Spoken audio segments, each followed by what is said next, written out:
দিদির বাড়ি চলে এসেছি, খেতেও বসে পড়েছি।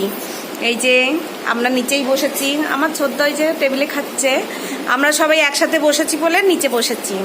আর এই যে আমার নাতির খাওয়া দাওয়া কমপ্লিট, তাই বসে আছে। এবার কি কি রান্না করেছে আমার দিদি, কি কি দিয়ে আমরা সবাই খাচ্ছি চলেন দেখবেন। এই যে প্রথমেই দেখেন ভাতের মধ্যে লঙ্কা গোজা আছে, আর পাশে আছে লেবু, তারপরে আছে গোল গোল করে আলু ভাজা, বরবটি ভাজা, কচু পাতা বাটা, এটা চিংড়ি মাছ, সর্ষে পোস্ত দিয়ে চিংড়ি মাছ, আর ওইটাও চিংড়ি মাছই আছে। চিংড়ি মাছ দিয়ে কচু পাতা বাটা। ও দারুন দারুন বন্ধুরা, নারকেল দিয়ে চিংড়ি মাছ দিয়ে কচু পাতা বাটা জমে পুরো ক্ষীর। তারপরে আছে ডাল, ইলিশ মাছ, সর্ষে পোস্ত, আর আছে চাটনি, এটা কি আমশি, আমশি আর টমেটো দিয়ে চাটনি, টমেটো খেজুর অনেক কিছু দিয়েই আছে।